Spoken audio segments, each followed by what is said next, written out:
So there is tension in Jerusalem, there's tension in Tel Aviv.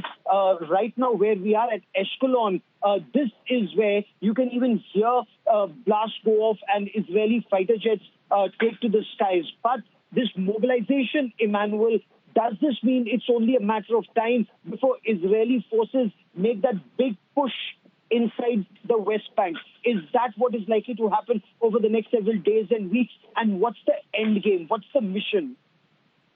See, the end game is definitely first to protect the borders. It is first to clear all the infiltration that has happened in order to secure the borders first, and then go on the offensive towards Gaza.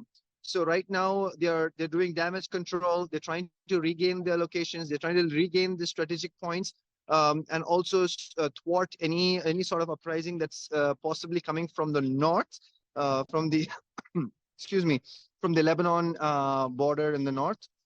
So first is damage control. They're working on taking back the hostages that are inside Israel, where the terrorists are holding them hostages in certain settlements down south near the north part of the Gaza Strip.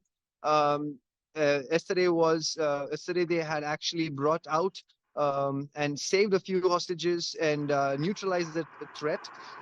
So right now, I would say the first step is to do damage control, is to stop furthering the actions of the terrorists to come inside the country and infiltrate more cities, and then go on the offensive towards Gaza on land. Emmanuel, if I may, how long will it take for the Israeli forces to be able to regain complete control of the entire country, especially areas beyond where we are standing? The India Today team currently is in Ashkelon. If we go down to Sidrot, we are told fighting is still happening. And in some areas, are the Hamas terrorists still able to come into Israel? Are the borders still not sealed completely? Okay, so first, for answering your first question, this is the first that has ever happened for over 50 years.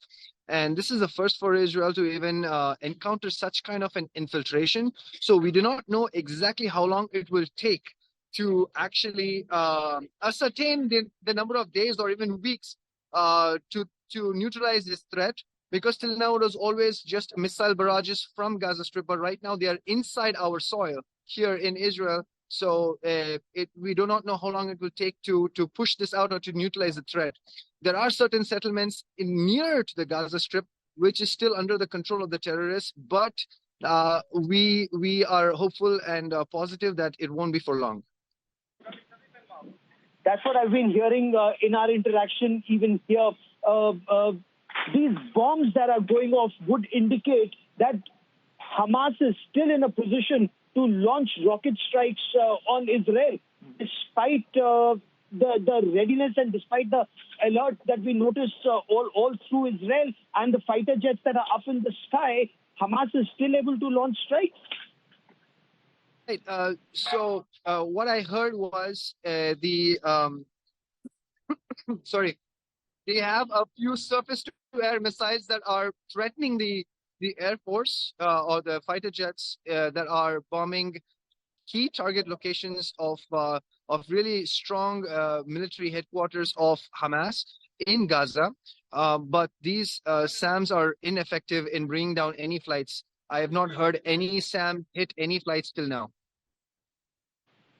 You're absolutely right on that front. That way, Israel has complete air superiority in terms of its fighter jets. But are we now going to see Israeli forces move in big numbers and take control of West Bank once again? I'm so sorry. Someone was trying to hurt me. Can you say that again? Can you repeat that again? Do we expect Israeli forces to go in very large numbers inside the West Bank in the days and weeks ahead? And what would be the end game there? How long will that occupation of that territory be sustainable? I wasn't able to completely hear your question, but it's definitely a strength in numbers. That's why Israel is trying to get as many reserve people as possible in order to thwart this insurgency as quickly and as effectively as possible. So that's why they are sending about 3 lakh reserve soldiers, combatants into the army right now, mostly to the south and few to the north. I And hope that also answers your question. inside West Bank, will there be a major ground assault inside West Bank once the drought and all the areas around here are cleared? There is already a major assault going on in the West Bank. West Bank has always been a terror threat and a possible high probability of insurgents. So there's always a huge number of soldiers on the ground mobilized in the West Bank. So West Bank is not so much of a threat for Israel right now because every single place is being thwarted. They are not taking. I repeat, they are not taking Israel by surprise in the West Bank. The Gaza Strip, do we see a major assault into Gaza Strip? I can't hear you. Do we see a major ground assault into Gaza Strip? Do we see large number of soldiers moving into the Gaza Strip? I'm so sorry. I really couldn't hear you again. Could you repeat that?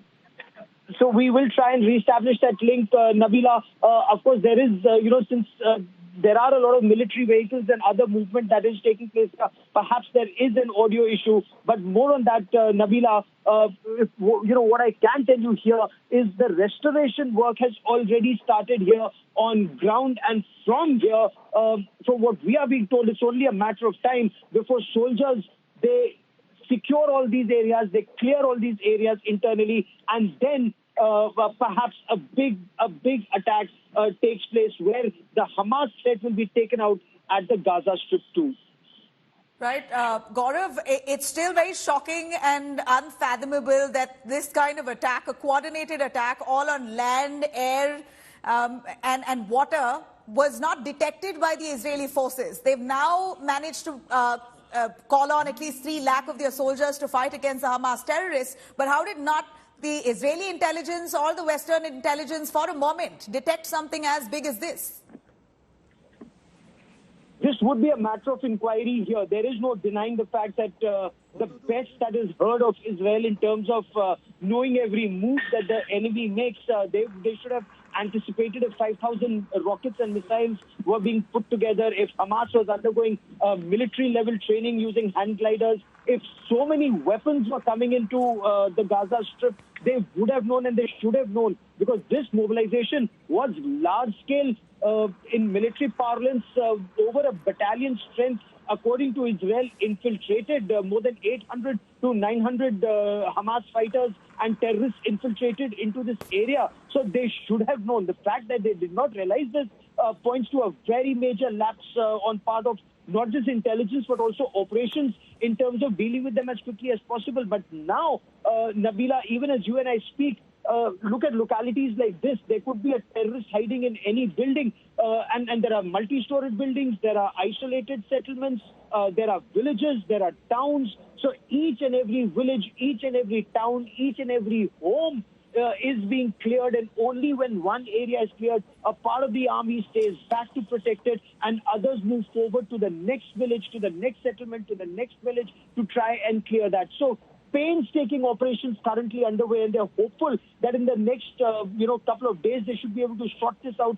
Own end should be sorted out, as Israelis say. Then the fence comes up once again, and then they move to take out the threat across the fence. All right. Well, Gaurav, thank you very much for joining us. Gaurav Sawant is our India Today correspondent who is joining, giving us all the updates on ground, the most verified and accurate, precise information coming in from the war zone in Israel. Those are the visuals that we're bringing to you, all those defining images showing the kind of Hamas terrorist onslaught. It's day 3 of this war, and we hear of hundreds of Israelis being taken hostage. Many videos being released by the Hamas terrorists showing their prowess, their military prowess. They've been funded, they've been given enough and more ammunition, not too sure by who. But of course, all this, as per investigation, will unravel over time. India Today is on top of the story.